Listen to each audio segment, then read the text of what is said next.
Hey everybody, welcome back to Podcasts and Such, where we are watching Mob Psycho 100, 2 episodes at a time. I'm Jay.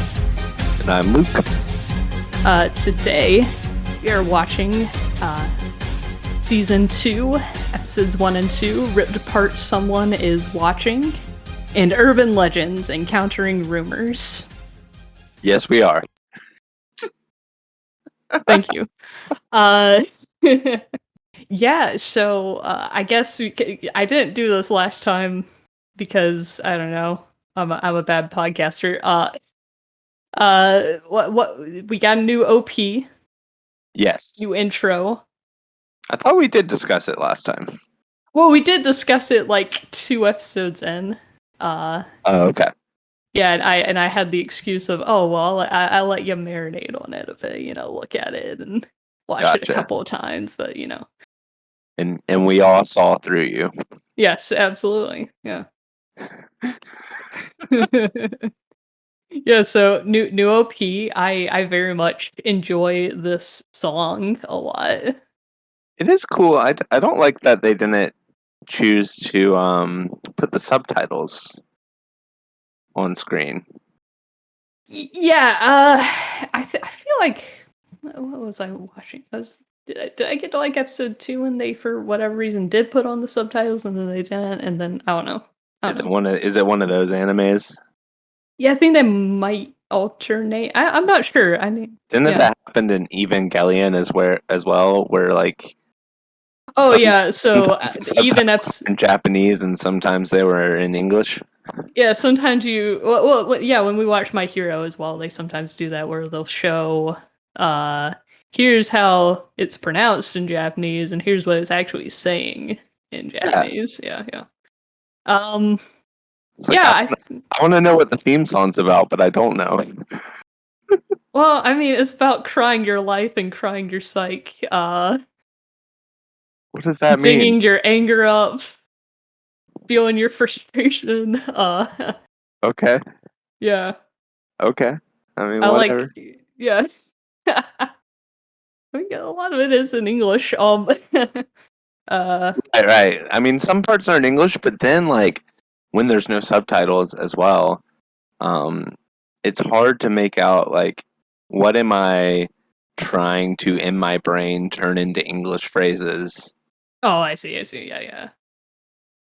Like remember there was that like hardcore or like grungy sounding theme song from Death Note.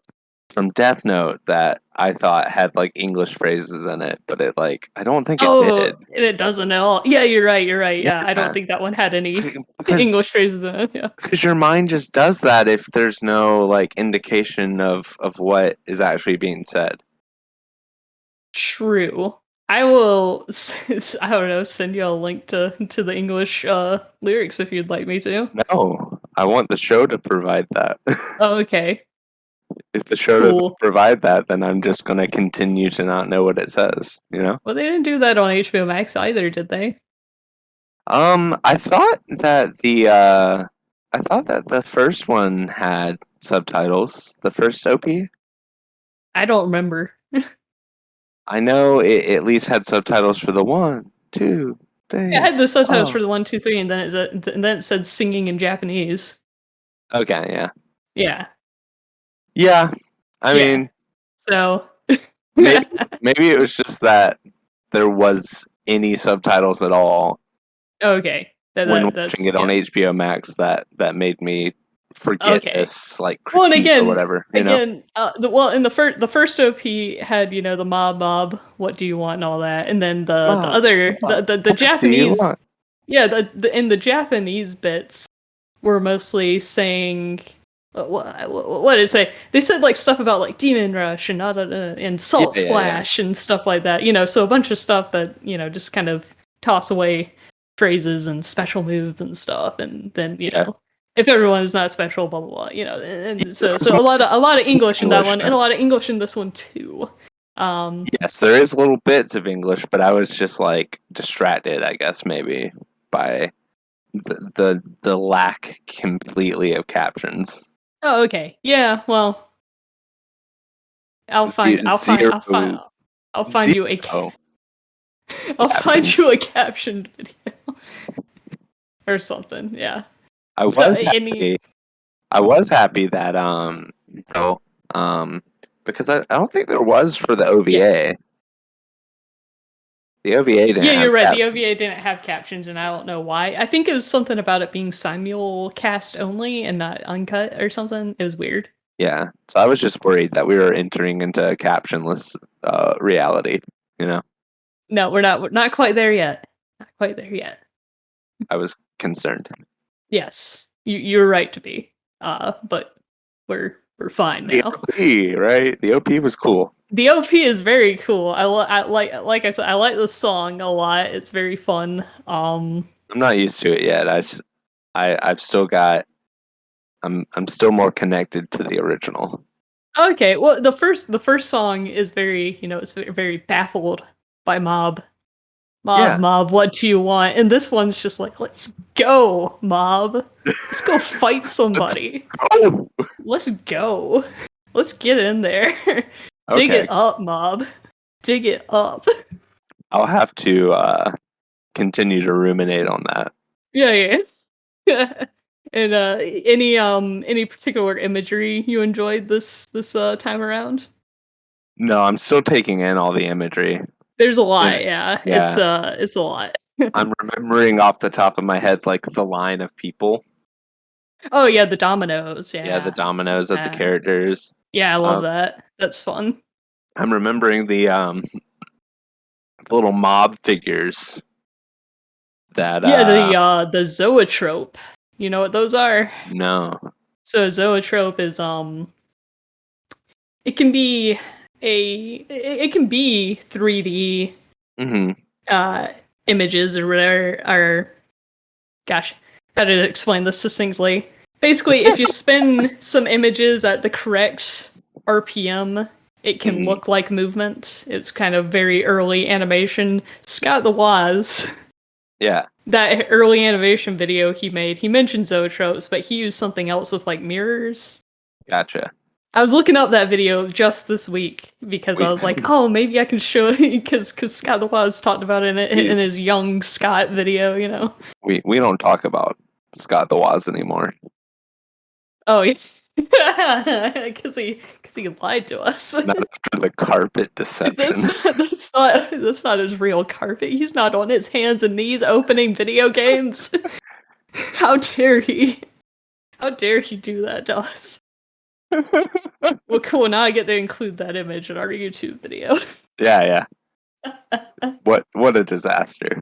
I'm ashamed. I feel like Scott should publicly apologize. Oh, absolutely. Well, didn't he say sorry in the tweet? Yeah, but I need a YouTuber apology. Oh, okay. You need him to cry on camera. I need him to film a video. I need him to say the words, I've made a continuous lapse in judgment or something like that. Yeah. Yeah, well, I need him to sigh a lot. I need him to go, this video is just so hard for me to make, guys. I'm just trying to recover that phrase, that Logan Paul phrase. What was it? I have made a severe and continuous lapse in judgment or something. I don't remember exactly what he said there, but it might have been something very, very similar to that. I love that. Yeah. Yeah, I can't believe Scott would do this to us. Yeah. I need him to pay me money, really, that'd be a real apology. I just don't know if I can trust a guy who, ostensibly every time he's shown his carpet, shown him, working, Well, I wonder with his hands over the carpet. Yeah, we can never know. We can never know, Jay. Yeah, because like he's revealed this. There could be a reality where he started out filming on his hands and knees and then transitioned at a different point to this mechanism. Yeah, I believe so. We can never believe him, even if he said that, because he's shown us that he can fabricate it. I'm sure he would say that in his commentaries. He has shown us that he can fabricate it. I mean, yes. Well, put that back in the box. I mean, finding out that wall behind him isn't his actual wall is also kind of shocking to me. That is not his actual wall, like the one with the strips on it or whatever. Well, the blue wall. Yeah, is like the rest of the wall isn't blue. Right, he just painted that blue to keep it consistent with the previous wall. Yeah, and I had not really noticed that hard until I was like, it was pointed out to me, and then like, I'm watching that video with like the dog food, outtakes. That was like, oh yeah, that's right. That isn't a corner desk anymore. Right. Yeah. It was. I mean, that's fine. Yeah. Painting a section of your wall blue to keep on brand, on theme with the Scott the Woz. So that's not deception, but the carpet is okay. I mean, he had me believing he was on. When I saw that, okay. Yeah. Within my mind, I constructed a kneeling Scott, behind the camera. I didn't know if he had like a GoPro attached to his forehead or something, or what was going on there. But I figured that, he in my mind's eye he was kneeling, and this shatters my perception of reality. Oh man, this is gonna be the first episode I'm probably gonna put timestamps on, in case people don't want to hear us talk about Scott the Woz for 10 minutes. Maybe they do. Maybe they do. Well, maybe they do, but I'll just put timestamps for the people who don't. The real fans want to hear it, and if you if you liked this segment, leave a comment down below, and I will never read it. But I will. I'll read it. I'll probably. I will never listen, read it. Guys, we have 0 comments across all of our videos. If any of you leave anything, I will read it on here. Yes, except for me. I will not read it, and I will not listen if you read it on the air. I will take my headphone. What? Just 0 engagement. Yeah, 0 engagement. You will get nothing from me except what Jay uploads onto the internet. Okay. Sure. Okay.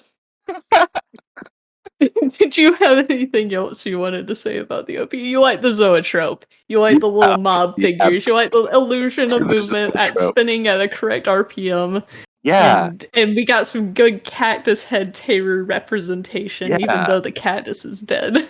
I really liked though his going back and forth between having Super Saiyan hair and having the bowl cut. Yeah, I like that. That was really cool. That was really cool.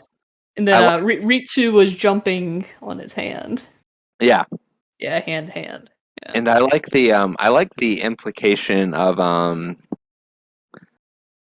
Ritsu, Teru, Mob, and Reagan being kind of a team when they have that scene where they're all different colors and they're standing like Charlie's Angel style.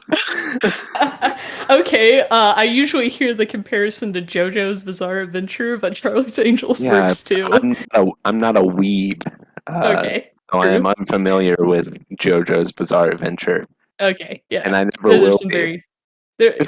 Well, the more I hear about that show, the less I understand. Yeah. And I only have room for one really long anime in my heart, so, Right, and for some reason you chose One Piece. I didn't choose One Piece, One Piece chose me. Okay, gotcha. Back in 2009, so... Anyway. Yeah. I did enjoy them kind of being a psychic team. I'm kind of hoping that'll manifest in the rest of the season. Yeah. They look like a real squad in this intro. I do like that part. That is probably my favorite part of the OP. Is just them striking those poses together, and like Mob is like barely moving, and Teru's just like tearing it up over there. Yeah. I also Yeah. was interested to see the return of some of the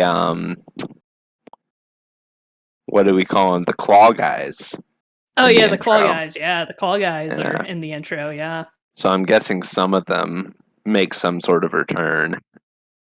At least the sword guy is the one I specifically remember, and then there was new guys probably interspersed in there, and maybe varsity jacket guy as well.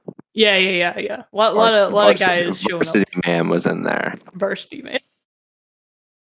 Do you want to remember his name? It's Show. No. Okay. No. Okay. No, thank you. This is gonna be This is gonna be my character trait. You know. I think your character trait is shared by most people who watch anime. They don't remember the names of the first time. I don't know. Maybe I'm wrong. Maybe we're just bad anime with names. Fandom. You know, we're just bad with names. Every time I say like, remember that guy who moved his hand in such and such way for about 2.5 seconds, and then blah blah blah blah blah, and it's like this really dumb description of what that person is, and you're like, oh, Oshigawa, yes, I remember that guy. Oh yeah, because again, I've seen this show like 5 times. That's the only reason I remember. I have to look things up on the wiki. Quincy, son of Quincy. I remember him. Yeah, my favorite character from Mob Psycho 100, Quincy. Like, how could you forget about him? Oh, I also love for some reason that this season is being called Mob Psycho 102. I don't know why they because some anime do this where the next season is called whatever 2 or 3 or whatever. Yeah. I've seen many people say that they lost the opportunity to name it Mob Psycho 200. Right. Well, I just found it really funny. Obviously, I mean, they differentiate it with the Roman numerals, but it was really funny to me to have like 2 numbers in the title. You know what I mean? Oh, yeah. It's a hat on a hat. Hat on a hat. Yeah. That situation, yeah. Yeah. You're right. Yeah. So the OP was cool. I mean, there's just a lot more that I probably need to notice and whatnot. I think I watched the OP every single time I watched episodes. When I was first watching it, I barely processed like anything that's going on because there's just so much. Yeah. And then of course in retrospect you'll be like, oh, I know who these guys are and stuff. So yeah, it's a real cluster cuss of of strangeness. Yeah. Oh yeah, like that kaleidoscope of the Body Improvement Club all working out. Yes, together. I did. I did make note of that when I was watching it, that I wanted to mention my love for the Body Improvement Club. Yeah. I'm glad they're here. Yeah, they're gotta be here, man. They gotta be here. Here. They support Mob so hard. They do. They are solid rock foundation for them. Solid foundation, yeah. Yeah. All right. Do you want to jump into the episode? Yes. It opened with the farmer guy, right? Yeah, the farmer. Yep. Yeah. That was a pretty cool sequence. Yeah. I liked that when Mob got taken underground, we finally canonically have him spinning. Yeah. They just reused that animation, which is great. I love that. The way you so loved that animation from the OP. I was happy to see it happen in canonicity. Yes, he finally did it. He was in a field too. Yeah. He did it. Well, I mean, let's be fair. He was underneath a field. Yeah, but he's in close enough proximity to a field. Close enough. It was not the same. Let us be clear. Yeah, true. He was underground. So yeah, speaking of those, you were talking about Reagan's names for ghosts last episode, and that ghost name is Wriggle. Wriggle. That was funny. Yeah. Yeah. So They called him something else though, like in the subtitles. Yeah, Kane, I believe. Is that Japanese for wriggle? Yeah, yeah. It's just the automatopoeia for that. Gotcha. Okay. Yeah, yeah. Or what? Yeah, whatever they call it. I think it's Kane, whatever. Yeah. Yes. Yeah, the subtitles did call him that. That was an interesting one. Yeah. They got the you got Reagan, doing his thing and conning this guy out of some of his crops or whatever. But then they end up destroying the crops. Yeah, I mean, well, Reagan made an effort here, and a lot of people like to point out that it's like, oh, it's cool that he accepts non currency for payments, and not everybody's able to pay. But then he also is using his underpaid psychic miner to do his work for him. That was really interesting. I wonder if they're going to build off of this, that the first time we see Mob this season, he's saying, like, why do you keep calling me out here for this crap? Yeah. Well, I mean, that's he said that in the first episode as well. That was one of his first lines was, really? Hey, he says, Master Reagan, I told you not to summon me on such short notice. Oh, okay. But it was a notice thing. This seemed to be more about the triviality of, Oh yeah, the triviality of it. Yeah, you think it's more of that? I don't know. I guess I just got the impression. Maybe I'm completely wrong, but he seems. Did I write down the? I think you should stop telling me to drop everything for you. Is what he told him. Yeah. So, Mob's got like club obligations now and whatnot. So, he might have been interrupted in something and not appreciated that from Reagan.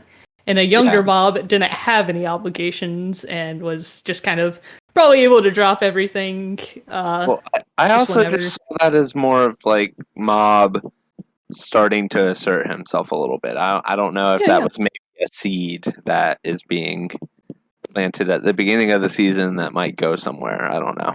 Oh no, I see what you mean. Yes. Yeah. I see because what you mean. Like previously, I mean, sometimes they'll say like, "Master, do you really need me to do blah blah blah?" Yeah. Because like he's got stuff going on, but like this was more like, "Hey, man." Yeah. It was a sort of resistance from Mob. I don't think we've quite seen before. I think you're right. This was a little bit more assertive from him. Yes. Yeah, and then he even complained about not getting, he got paid broccoli seeds at the end. Yeah, these past two episodes, we get a little bit more inner thoughts from Mob. We usually don't get like his voiceover inner thoughts. Yeah. So yeah, him getting paid in broccoli seeds now, I'm not even making any money. Yeah, exactly. Yeah. Poor Mob. It's sad. Yeah. But he unlocks chlorokinesis, the power of controlling plants. Yeah, that was pretty cool. Yeah. I don't know what that'll do, but yeah, it's cool. It is cool. Yeah. Nonetheless, pretty cool. Nonetheless. Yep. So so we opened up with a nice little supernatural case to get us back into the swing of things, and then we end up with like one of the most slice of life episodes we've had so far. I know, and like honestly, I liked this episode like a ton. Oh yeah, nice. Yeah, this one's good. The most. Wow. Of like any episode so far. Oh yeah, nice. I had a lot of feels. Oh yeah, it's a very feelings heavy episode. Absolutely. Feelings. Yeah. So we start out with something that we didn't mention back in episode 4. We find out that the LOL cult is looking for Mob to install him as their new leader since he defeated Mr. Dimples. Right, and then we have reporter girl Misato. reporter girl is serving on the. Yes. She's reporter girl. On the search committee or whatever. Yeah, she's on the search committee, but she also she's like, listen, guys, I can get you him. I can get you this guy. He's just I gotta get him to be a little more assertive and leaderly first. Yes, that was funny. I liked the image of a mob in like the superhero outfit or whatever. Oh, It was more probably of a like Japanese leadership outfit or whatever, but it had a cape. Yeah, I need to look up what that is. Yeah, the cape. Yeah, it's a very good image. Yeah. Yeah, that was great. Yeah. So and then she tries to run for student council president. Yeah. Well, and I guess what's funny about this whole thing is that like Kamuro ran again and won. Right. But like I sort of got that when it did seem weird at first, but I sort of got that when they did the flashback and I was thinking for a second that maybe Ritsu would run. And it'd be like a clash between them. Clash of the brothers, yeah. Yeah. Just I mean, less than thinking about the clash though, I just thought that like it would make more sense for Ritsu to run than than Mob. Okay. Yeah, the Mob, yeah. The Kamuro thing made sense to me. He was like basically he abdicated his position and put it back into the hands of the people as to whether or not he would resume that position. Oh yeah, it's basically facing the music, facing his fears, and you know what? Even though he may have accused and planted evidence on people, but you can't say that Kamuro doesn't get things done. Sure, there is that. So they were maybe like, "Hey, might as well get him in again. Might as well." Yeah. Well, I mean, they purposely didn't give us any speeches from any other people or anything like that. Yeah, that's true. We have no idea what any of those guys said. So yeah, we have 4 people running. Mob ran. I for some reason thought that we had gotten the like number results, like as in how many votes they got, and I don't think that was on the flyer. So who knows how many people they go by these things so fast. I have a hard time reading stuff on the screen. I pause and take screenshots and stuff. That's the only reason I know any of this. Yeah, I mean, I try, but sometimes I've found with the Funimation viewer that like sometimes it doesn't register my like spacebar press to stop. Oh. So well, then I don't know what to tell you, man. But yeah, so we just saw that Mob was in 4th and that Kamuro won. Yeah, and Mob just got up there and said nothing. Yeah, oh gosh. I'm awful at public speaking personally. I like physically shake, but I've never not said anything. Right.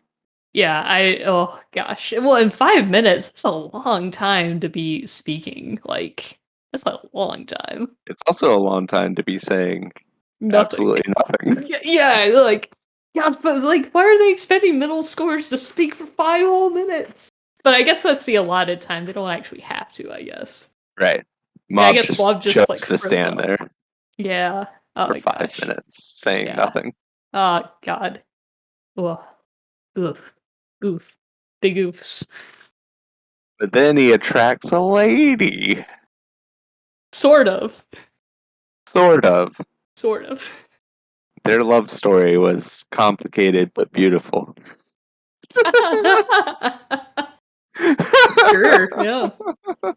It is a really interesting story between the two of them. I'm very disappointed that episode 2 immediately goes to something else. Goes to something else, and I'm presuming that we're just not going to see that girl again. Maybe. Yeah. I mean, she might make cameos or something, but I get the impression because we did not linger on that this is just like back to status quo, kind of like, this isn't going to affect the overarching status quo of him having crush on anime girl. It's Bowie. They have names, brother. They have names. But like Suboi. And to be fair, Suboi has had less screen time in the entire 2 seasons that, the season and an episode, 2 episodes now, I guess, that we've watched than this girl got in 1 episode. What's this girl's name, Luke? I don't know this girl's name either. It's Emmy, by the way. Emmy, I think I do remember that. Yes. Listen, I'm not great with names, but Suboi has also just Suboi. not. Whatever, man. She's just not been on screen. You are correct. She's not. I think I sometimes character currently. Sometimes, so I have a big document on my computer where I just write stray things, just notes to myself. And I think when I was watching Mob Psycho 100 for the first time, I think I wrote once, "Oh, the girl Mob likes is on screen" or something like that. So I didn't know her name either. She's essentially the But I also didn't have a podcast about the show. The feminist critique of the sexy lamp character. You know what I mean? Yeah, a little bit. She could the role her character has filled thus far could be accomplished by a lamp Mob would really like to have. Yes, but we're not done. We're not done. We can redeem this. I mean, it can go somewhere, obviously. Yeah, I know. Yeah.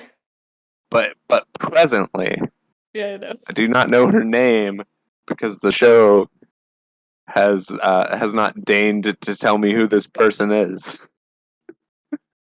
True. I won't argue against that. I won't. Yeah, so let's see where. And I forgot Emmy's name too, so maybe. Yeah. That's well, just about me. That's just a me thing, Yeah. I really enjoyed that whole arc. Yeah, the whole Emmy and Kageyama Mob, whatever you want to call them. Yeah. Did you forget our main character's name here for a moment? No, I think I did even better and remembered his last name. Okay. All right. Isn't that kind of impressive? Right. I mean, you could just call him. I guess so. Oh, I guess you're calling him Kageyama because that's what Emmy was calling him the whole time. Yeah, Kageyama. Yeah. They were in love. Yeah. And their love eclipsed. Were they in love though? I don't know. It is complicated. Like also, Bob said no. Yeah, because he's into this lamp, but Mob they were childhood friends. They're more than just a lamp. Yeah, but they've hung out twice. It appears. Yeah. I think Mob considers anyone who has inhabited the same vicinity as him for 5 minutes a friend. Yeah, maybe. Yeah, he's kind of got a skewed perception. Bar's really low, Generally, when you think of the childhood friend trope, you think of they spent summers hanging out together, and we have some indication of that. Obviously, they were playing at the playground, and he was showing her psychic powers, but then he perceived her as getting bored of those powers and not paying attention to him anymore. Yeah, I remember that whole thing. Yeah. Okay. But beyond that, she's a lamp. Okay. I won't argue against it right now, man. I won't. We don't have the text. We don't have the text for it. Right. Yeah, but, so yeah, I think that Mob here was just even if I don't really want to date this girl, this is good boyfriend practice, I guess. I guess. I liked just seeing Mob kind of interact with a new person and like them actually spend time together. And it was interesting, her sort of the reality of that first rejection sort of painting the rest of the experience, because the whole time they're hanging out, she's like, you don't really want to read my book and stuff, and it's like it's a level of insecurity that kind of exists there. With her awful friends who her friends are being mean, but also like I guess she just kind of assumed that Mob was just pitying her to some degree because people seem to pity her in general, and that's the whole thing, Right, and but Mob, was genuinely like, yeah, I'll read your book, and this is important to you and all, Right. I guess what I'm saying is I enjoyed their quote unquote love story, just in the sense that it was really refreshing to have a female character exist on the screen. This is very much a lot of guys in this show. A lot of guys. Yes, Emmy was an interesting character. I'm not even complaining on that front necessarily. I'm just saying that, Subome, Subasa? Yeah, it's Subasa. Yeah, that's what her name is. Yeah, Subome has as such not been that character.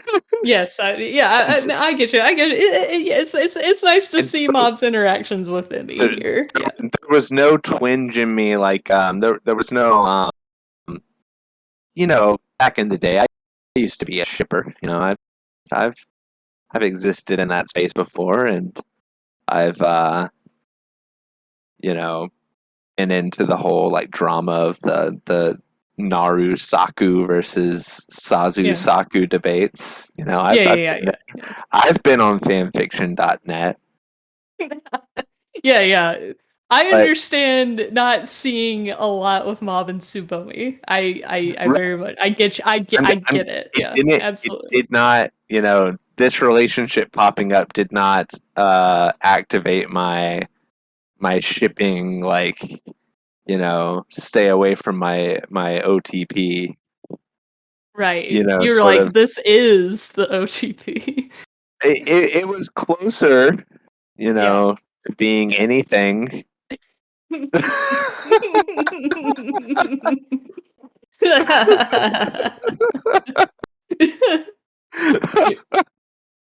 Again, I can't really argue against any of this. You are correct in a lot of your evaluations of what we have so far. Absolutely. That's right. We don't have a lot from Tsubomi.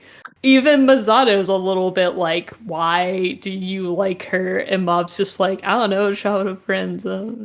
Yeah. I mean, listen, childhood friends is like a very potent thing for me. So if they can activate that, I will ship Mob and Tsubomi to the grave. Right. But they have not done so thus far. They haven't given us a lot with them. No. So that allowed, which is good for me, because I really, once again, did enjoy this episode, and I thought it was interesting to see Emmy and Mob sort of interact, and then Mob have someone else kind of accuse him of being emotionless. Especially after seeing last season and how much. Which is so weird, because like he seemed to be trying, he is. He's just not as expressive and emotive as the people around him, so they're just kind of assuming that of him. Yeah, maybe I think I was missing some context to the Japanese, maybe.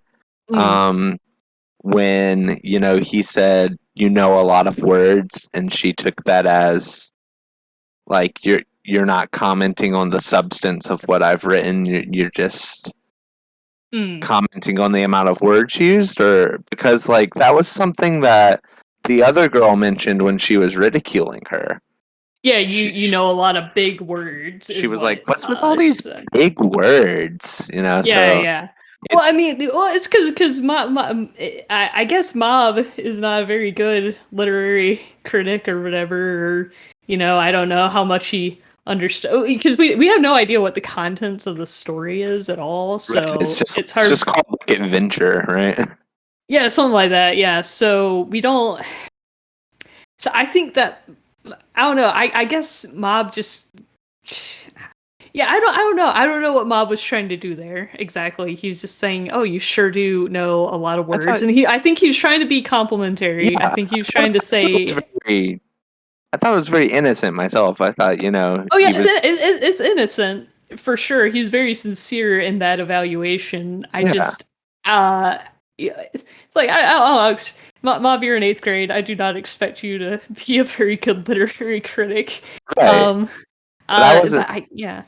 I wasn't sure like what she wanted from him, like beyond that. I think she wanted him to talk about the story. Okay, yeah. I think that she was like, "Oh, I'm pouring my heart out here to you, and all you can say is like if I gave you a drawing and you said there sure are some colors on that drawing." It wouldn't be like that. It would be more like you show me like a painting or a something that you've painted or drawn and colored on your computer or whatever, and I go like, "Oh, I like your use of color there." Yeah, but I feel I feel like Mob's just saying something so surface level about what she wrote here. I think fair. She's taking it as that. It's a very surface level observation that he's given, because Mob's not a literary critic, and anybody. I'm guessing nobody else has confided in him their literary works. Sure. So he probably just didn't know what to say exactly. That's fair. And I think he was making a genuine effort to try and pay her a nice compliment about it. So he was. And again, she's very insecure about her writings already. So to get such a surface level critique was probably like, "Oh no, he doesn't like it, no," or he doesn't get it. He doesn't get my work. Yeah. Yeah. Just say you don't get it, Mob. Add that on top of the fact that she was already feeling like he wasn't genuinely hanging out with her. Yeah, that he was just pitying her and, walking home and then going back to club every day. That's cute. It's very cute. Yeah, honestly, like I would be like, "Oh man, you brought me all the way home and you still went to your club, man. That's very cute." Yeah. That's wholesome feels. Wholesome vibes right there. Yeah. Oh yeah. But yeah, I don't know, man. Yeah. I guess maybe she didn't consider that the author of the manga had not actually come up with what the story was about.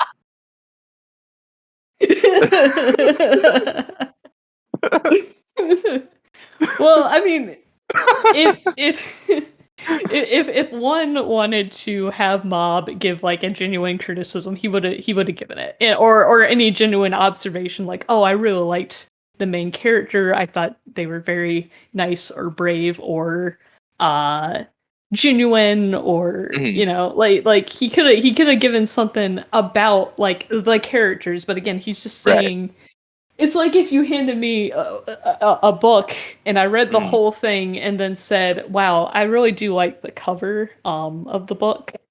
Right. Or whatever, something like that. Just surface. Yeah.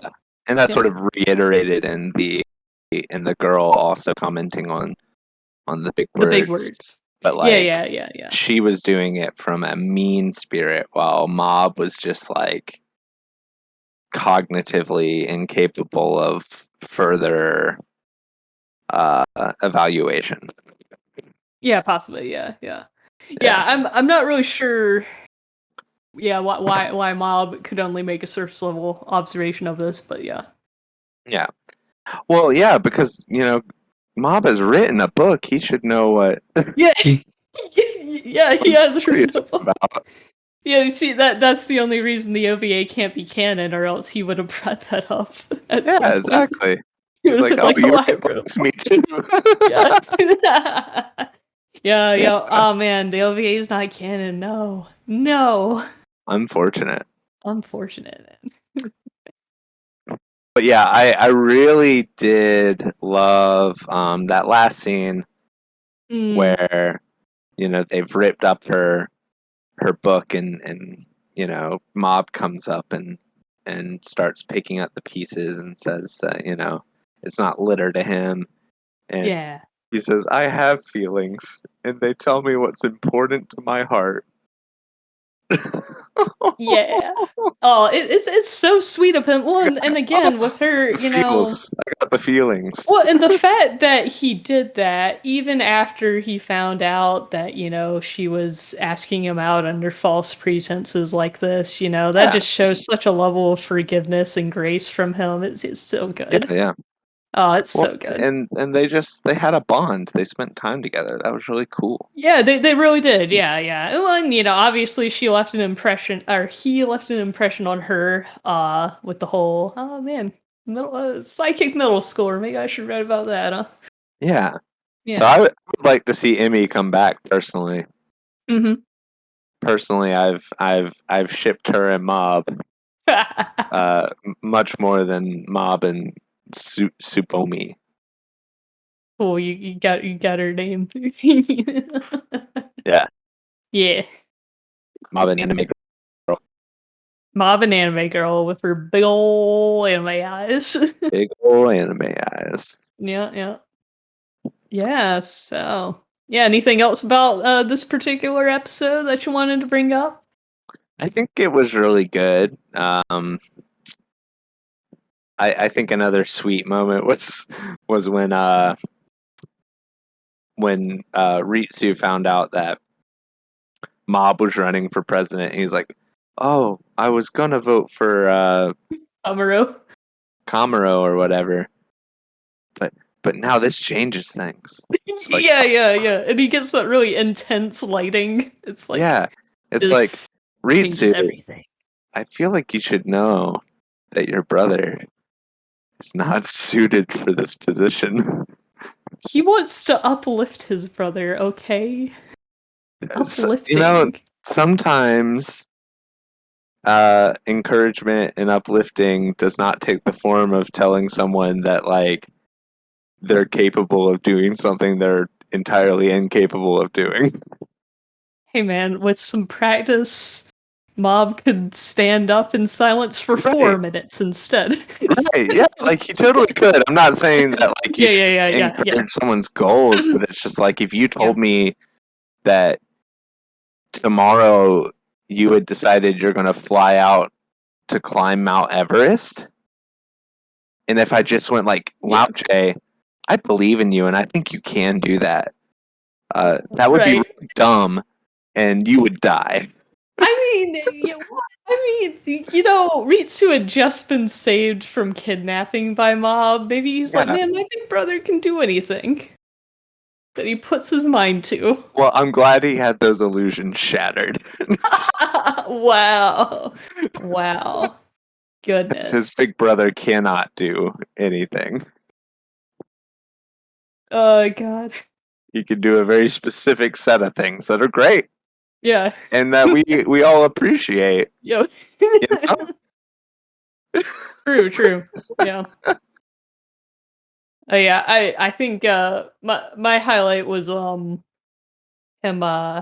exercising those ghosts and Reagan being like, "Man, you're a real chipper today, huh? You get yourself a girlfriend," and he just smacks into that door.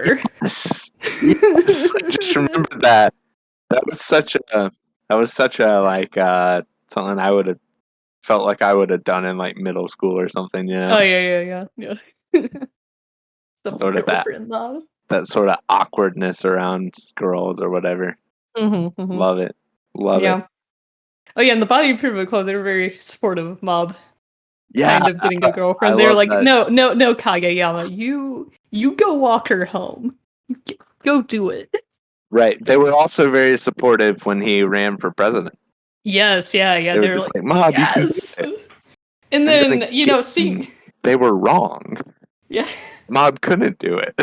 Oh, in Onigawara, he was like, White tea poison's gonna take over the school. Yeah.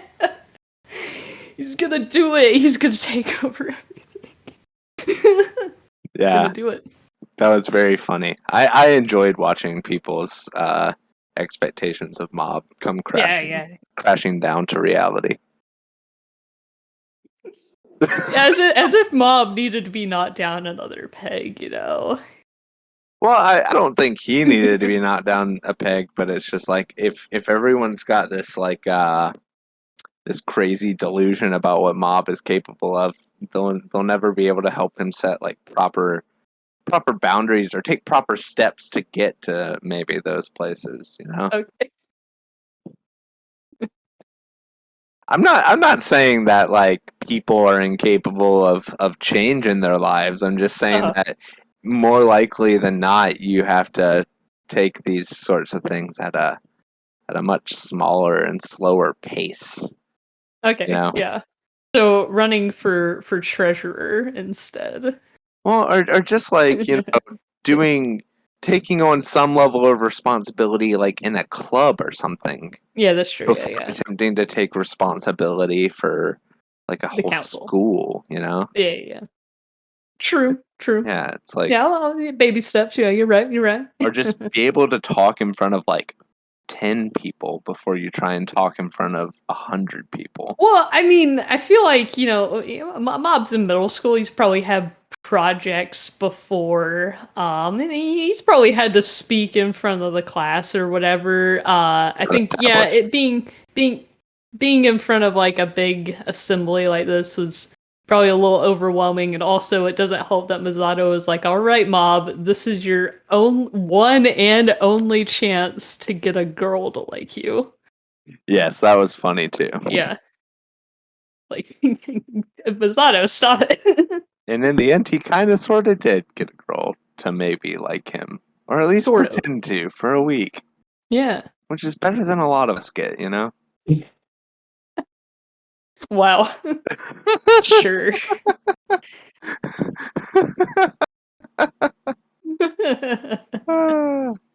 Yep. Well, all right. Yeah. Oh, yeah. We don't talk about the so we last season we had these they're usually called eye catchers. Are you familiar with those? No. So, you know, in like Full Metal Alchemist, whenever you would hear the voice go Full Metal Alchemist, and then they would show a picture of the character. Oh yeah. Yeah, so that was to indicate going to a commercial break, and then to indicate the end of a commercial break. Mm-hmm. That's what eye catches are for in anime. We don't really do those here in America, at least not part of the episode itself of things. I remember sometimes you would watch things, it's like, all right, and now we're back with whatever, full house, so, you know. They did that with the Dragger in the second episode, right? Yeah. Well, and they did in the first episode. They did Emmy's friends playing the crane game. Oh yeah. Yeah. So we're getting unique eye catchers this season. Last season it was the shot of the city with Mob Psycho 100 written on it. And then the spinning wheel selection of hands. Right, okay. Yeah. I didn't pay as much attention to those. Yeah, because those don't they barely register in my mind. I always kind of forget. Oh yeah, that's right. Season 1 does have the little spinny hand selection deal. But yeah, so last episode we got the girls playing the crane game, and then this episode we got the first one was of the red raincoat by himself, and then we got one of the dragger. So yeah, so that brings us into the second episode of the season. Urban legends encountering rumors. This got dark. Yes, it did. Yeah, this is the more horrific part of Mob Psycho 100. Like, I was befuddled that they included a character whose whole thing is that he flashes little girls. Yes, that was interesting, especially because like so I was looking around at like what these urban legends were based off of, and that's not what the urban legend is. It's just one of those, you see this guy, you see like this red coated figure and like he kills you or whatever. But I guess that's to kind of bring some of these things into like sort of reality or whatever. If people are seeing a lot of this one guy in a red raincoat, I guess he's just some run of the mill creep or whatever, you know? Right, yeah. Yeah. That was dark though. Oh yeah, very dark. Very much so. He was talking about how it like gave him power or whatever. I was just like, dang. Well, I mean, yeah, because it's the whole the theme of the episode being the power of rumors, the power of belief. And so, you know, if people believe that this is a legend, if people believe that he has if he's some supernatural entity and not just a dude flashing people in a red raincoat, then yeah, it makes him feel powerful. Just as the Dragger is so powerful because of how people felt about her. Yeah, I thought that was really interesting as like an exploration of myth. Yeah. Works. I like what Dimple said about her. It's hard to categorize her as real or fake. Right. Yeah. That was really cool. Yeah. And I guess any urban legend or anything, even misinformation sometimes or whatever, sometimes a story is just told enough that essentially it becomes real in the psyche of the world, really. Yeah. Yeah. Very interesting. Yeah. You know what else is interesting? What? Mob in a turtleneck. Yeah, people love that turtleneck look for him. Well, and it maintains the silhouette of his middle school uniform, so you know he's still very identifiable. Mm-hmm. Yeah, that turtleneck, man. What a thing to wear out on a rainy day. I love it. Yeah. Oh yeah, he looks great in it. Yeah. So they go to a new place this episode, Cuticle City, as we saw from the message boards. Yeah, cuticles, like the fingernails. That's gross. It is gross, absolutely. Yeah, so they go to a whole new place and they meet a guy from the Rising Sun Spiritual Union, Shinra. That was funny. Yeah. Oh, with the world's shortest table. The world's shortest table. It was cheap. It was cheap. It was cheap. Yes. So they that's where they encounter Shinra of the the Rising Sun Spiritual Union. Yeah. I didn't realize that they had unionized. Yeah, they've unionized, man. I wonder how Reagan feels about that. Well, I mean, he's a free agent. Yeah, I can't decide whether or not Reagan would be a scab. If he would, you know, a union would be on strike and he would be like, nah, I'll do it. Reagan would absolutely be a scab. He's super anti-union. Mob, cover your ears. Don't hear what they have to say about unions. Stop it. Cover your ears. Yeah. Don't look up what minimum wage is, Mob. Don't look it up. Yeah. Good times.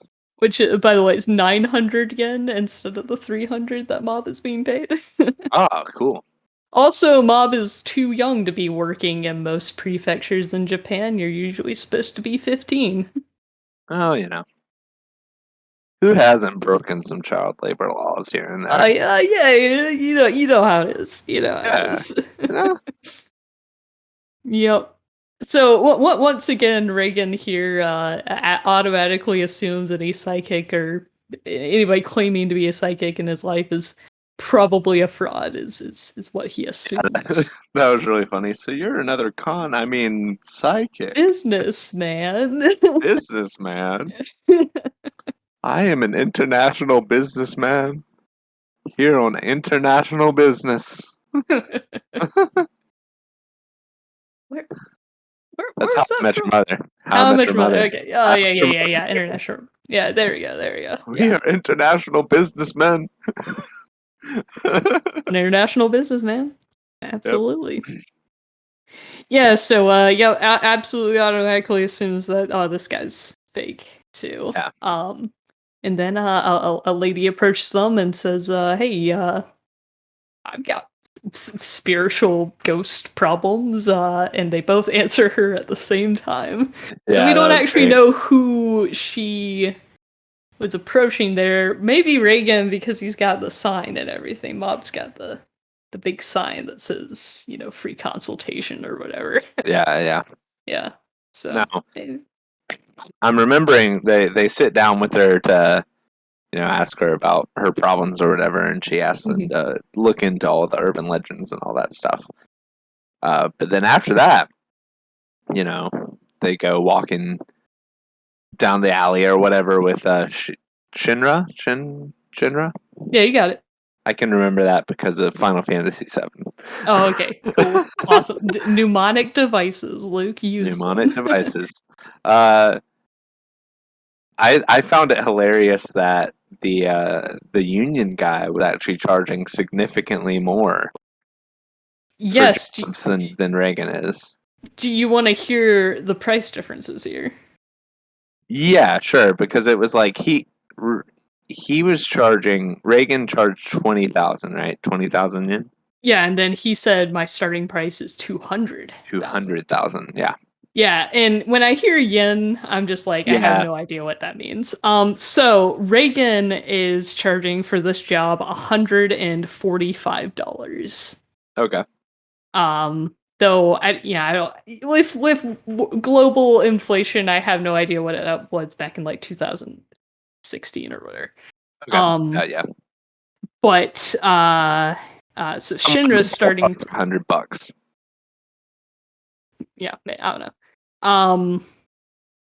Shinra would charge at his base price $1,454 thereabouts.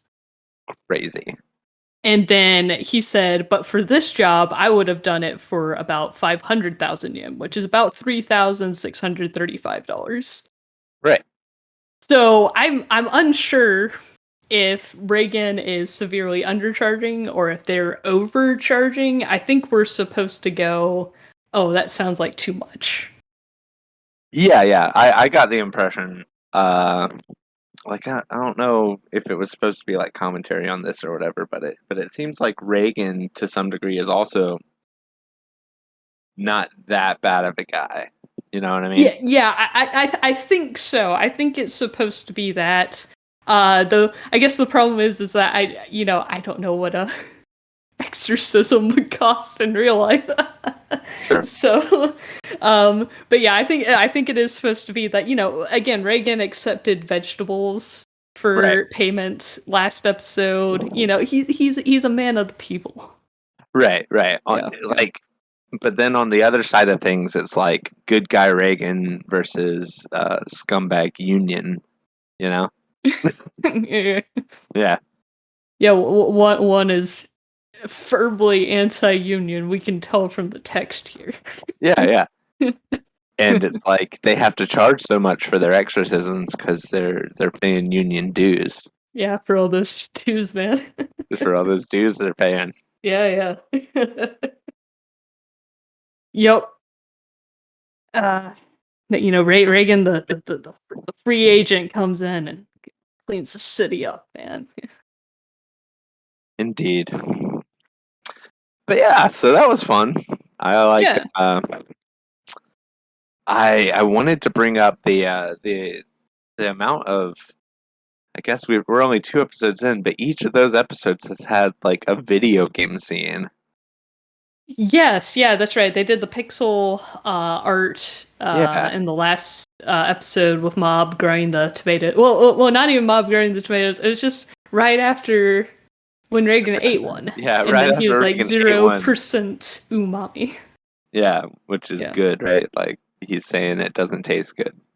Yeah, umami essentially just means yummy, and it's like the 5 tastes: sweet, sour, salty, umami. And what's the sweet, salty, sour, umami?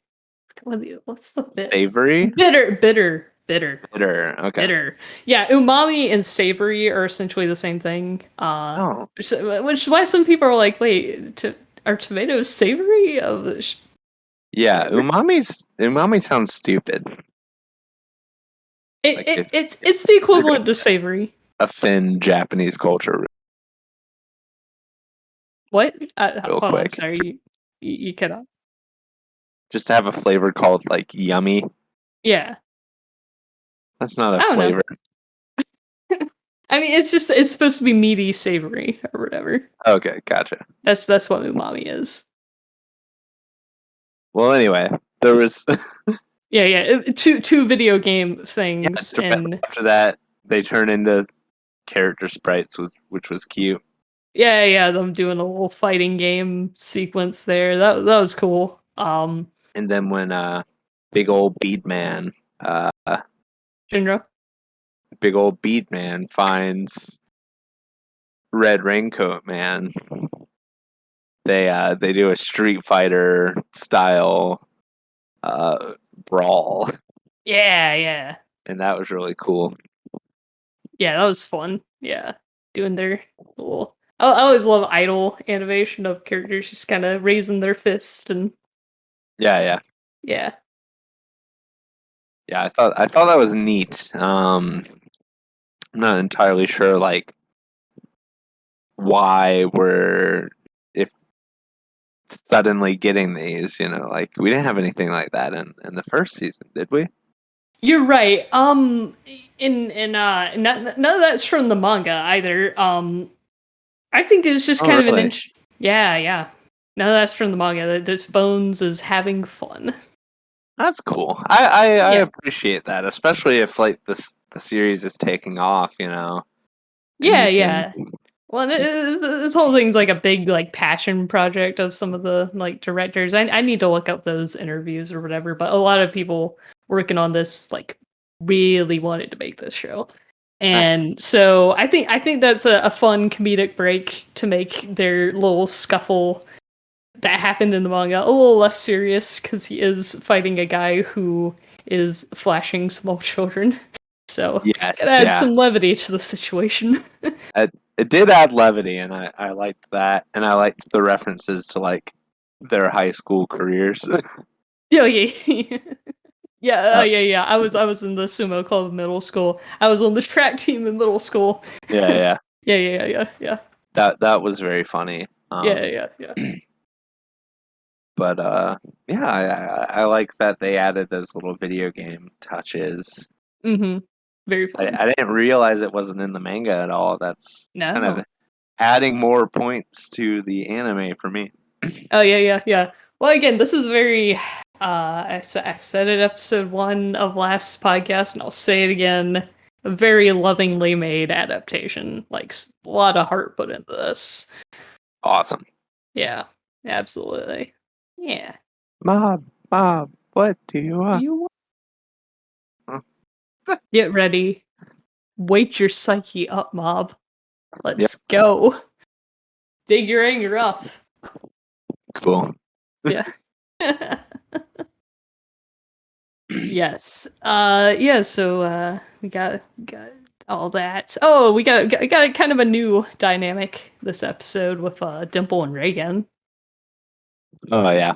Yeah, they haven't interacted previously because Reagan previously couldn't see Dimple, but now he can. Right, yeah. It's interesting that like Reagan maybe even slower than Ritsu, but to some extent seems to have developed a psychic sense of sorts.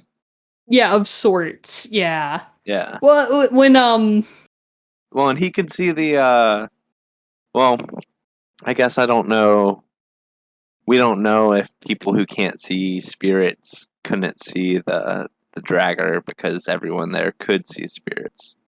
Right. So Reagan also couldn't see the spirit that was hanging around the lady that they were talking to in the Right, right. restaurant. You know, remember he was like, "Oh, on that shoulder, right? Yeah, On that shoulder, I yeah. was looking at the wrong shoulder." Oh, okay, yeah, Yeah, yeah. yeah, yeah, yeah. So, So that wasn't a spirit thing. That was her being this different class of yeah, entity. I am unsure what Reagan can and cannot see here so far. Yeah. But yeah, I'm pretty sure he can like just see Dimple.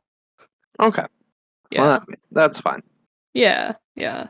But yeah, new little dynamic here. Dimple doesn't seem to like Reagan very much. Right, right. Because Reagan just kind of keeps putting him to work. As Reagan does with most people. Yeah, yeah, yeah. So yeah, so he's just like, all right, Dimple, go on. Go on. We're coworkers now. You gotta help us out. Yeah. It's just ongoing business needs, I guess. Yeah, yeah. Well, you know. He sees an opportunity, he takes it. Right, right. Yeah, so Dimple hangs in the vicinity of Shinra for the episode as Shinra goes out to catch the red raincoat, and then he gets tased a bunch. Mm-hmm. And then Dimple takes over. Yeah, well, yeah, Dimple takes over after the dragger shows up and uh kind of I guess almost yeah, the red raincoat survived. He almost drowned from the dragger, and then the dragger also tries to drag down Shinra, and that's when Dimple finally possesses him and takes over. Yeah, yeah. Yeah. So you get a cool fight between them and all that. Mm-hmm. Yeah. Very cool.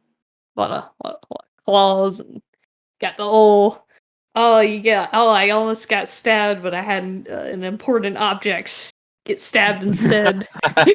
Yeah, that was funny. Yeah, That was funny. yeah. I don't know if I believe in this stuff, but hey, it works. Yeah, yeah. Sure came in handy. That was cool. Yeah. And then, Dimple's very adamant about keeping Shinra safe because he's like, I need Shigeo to trust me.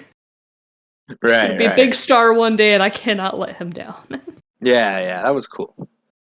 That was cool. Yeah, and so, and then Mob shows up, blasts the dragger away, and let me just say, of all the characters who I thought would have a what's a god to a non-believer moment, it wasn't Mob. I didn't think he would have that. Right, because he didn't grow up with stories about urban legends and stuff. So Yeah. Well, then being that he didn't have any friends. Yes. Yeah. Yeah, that was funny. That was and established earlier in the Yeah, it was established on the train and everything, so the solution was there from the beginning. Yeah, that's really cool. Yeah, and then Reagan's freaking ragging on him for not for not knowing about these legends, and it's like, be grateful, Reagan. Yeah, you'd be dead if he did believe in them. Right. And the Mob's like, but you told me I didn't have to be like everybody else. Yeah. It's like, oh, of course you told a young Mob that. Yeah. Yeah, that was funny. But it's important to be social later in life, blah blah blah. Yeah. Yes, and then I like how he gets beaten by the old lady. Yeah, the dash granny. Yeah. The dashing granny. Yeah, she ran right past him. Yeah. I mean, you know what? There are some fit old ladies out there, Bob. It's okay. I run every day at the Body Improvement Club. Well, and the fact that, he fell on his face too. He scraped his face and he's wearing a bandage at the end of the episode. Yeah, poor kid. Yeah. Poor kid. Oh, Mom, it's gonna be okay. Yeah. Good times. And then, and Reagan, who had not until this very day, did not think, you know what, I should probably have a website for my business. Right, yeah. Yeah. So he finally made one, and up at the top it says something like greatest psychic of the 21st century. I took down the Dragger. Nice. Yeah. Yeah. So that's the big selling point of Reagan right now, is that he took down the Dragger. I remember also that when Shinra introduced himself, he said he was the greatest psychic, and Mob was like, "Wow, he's the greatest psychic too." But I feel like he was almost thinking that, almost not sarcastic. What's the word I'm looking for? Not dubiously. What am I thinking? Doubtingly. Doubting. Okay. I thought that there was some doubt in there, like, you're what a coincidence, you're the greatest of the century too. Right. Yeah, Shinra. No one but Reagan could be the greatest psychic of the century. We saw what he could do in the finale. Sure. 1000% Reagan, man. 1000% Reagan, baby. Yeah. Also, he's a spirits specialist. Different things. Indeed. Yeah. Yeah. Yeah, anything else you wanted to talk about with this episode in particular, and then we could talk about the ending theme.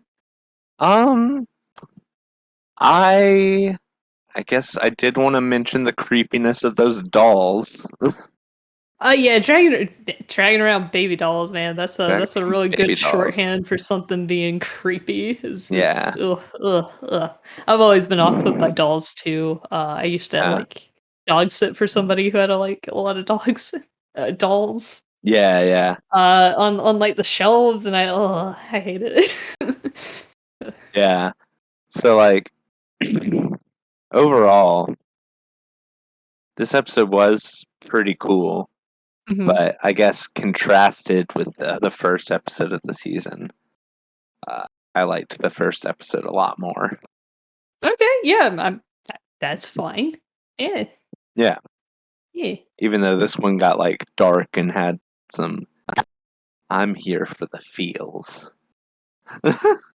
Right. Well, last episode was so very sincere. It was a very sincere episode. Yeah.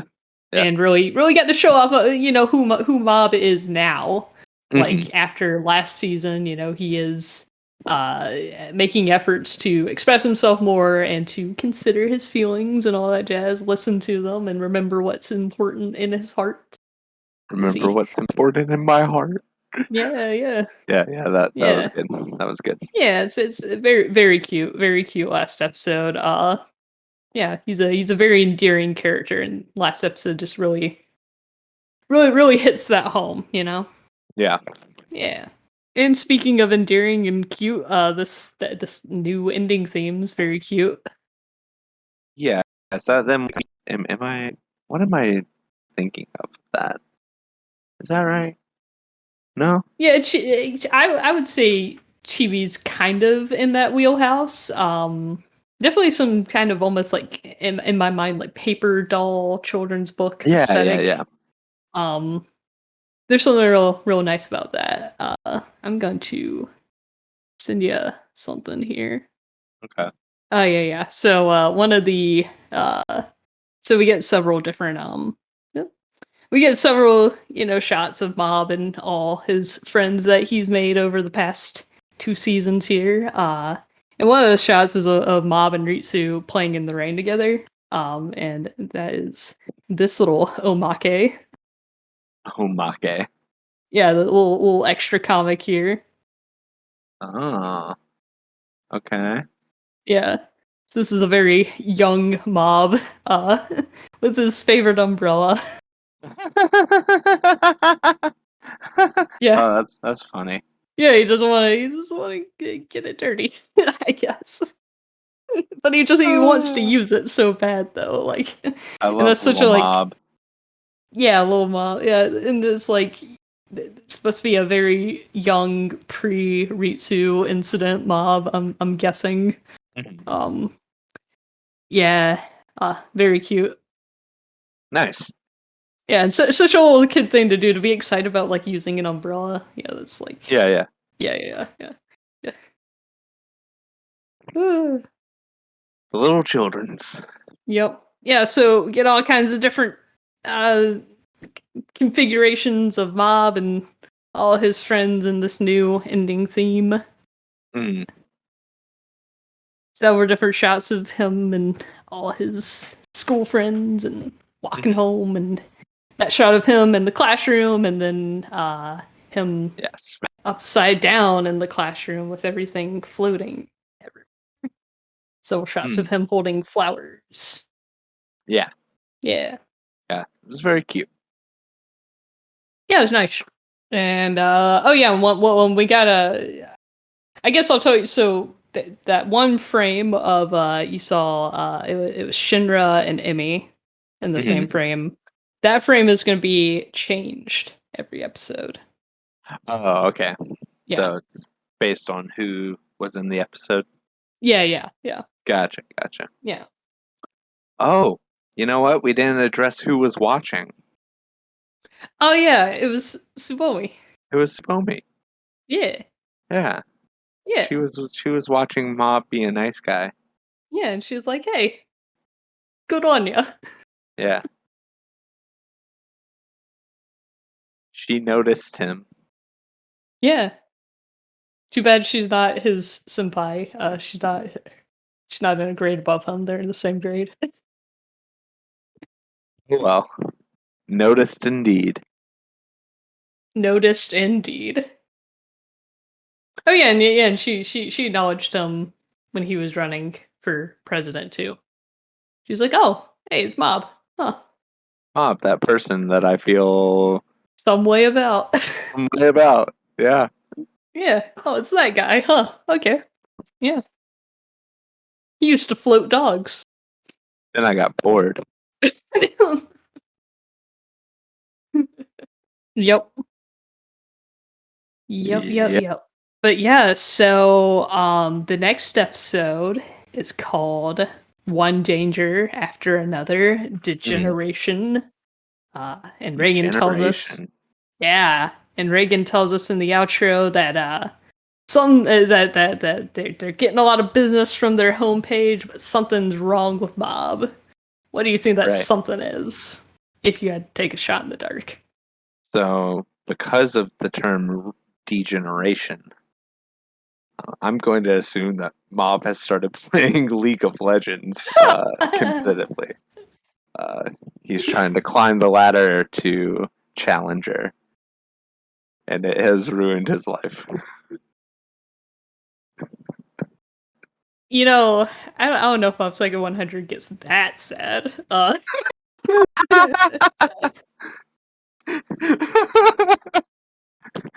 No tragedy of that degree befalls any character, I'm sure. Oh yeah, no, nothing to that degree. I don't know if standards and practices would allow such a tragedy to be shown. No one starts playing ranked League of Legends. Oh my gosh! Yeah. Yep. Yep.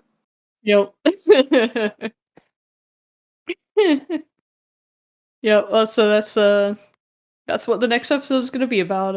Mob getting really into League of Legends. Yeah, that's gonna be his problem, and Reagan's gonna have to really drag him out of that. You know. That's my guess. Yeah. Yep. Cool. Any other final thoughts for us today? No. We'll see what happens. Yeah, we will. You know, we're once again starting things off with some one shots here. You know. Yeah, starting off with one shots, definitely. Yeah, getting back into the status quo of what Reagan and Mob do usually. Yeah, kind of monster of the week kind of stuff. Yeah, absolutely. But we'll see. We'll see where it goes. We'll see if Varsity Jacket comes back with Swordman. Yeah. Who knows? Does some stuff. Maybe some other evil entity will show up. Claw. The leader of Claw, maybe. Yeah, maybe so. Maybe so. Thanks for listening to Podcast and Such. Next week we will be covering episodes 3 and 4 of Season 2. See ya!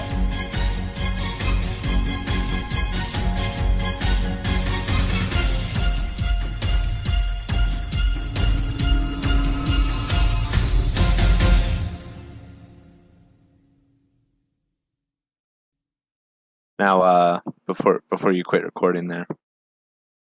Yes. I need to record a public service announcement. Oh gosh, okay. Well. Hey guys, we had a lot of fun today here on Podcast and Such. But we also talked about some pretty serious stuff. If you or a friend has started playing ranked League of Legends, know that there is hope and there is a way out, okay? You can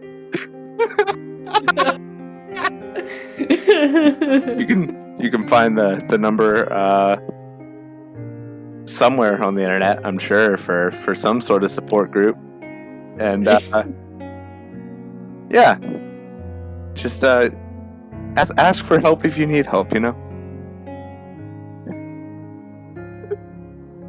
Thank you for this public service announcement. You have served the public so very well. Yes, I need you to edit some like public service announcement music behind that. Okay, I will try and find some. Yeah. If you can't do it, it's fine, but yeah, I'll try and find like, I don't know, if the knowing is half the battle music is knowing is half the battle. Yeah, I might try and find that. I actually don't know what that sounds like now that I think about it, but me either. I just had to do that. Oh yeah. No. If you or a friend has started playing ranked League of Legends, I'm imagining I'll put this after our final like stinger. Yeah. I'll let the music play out all the way, and then I'll let the PSA play. Yeah. Yeah. Exactly. Cool. Yeah, it'll be a little treat for everyone who's stuck around. All right.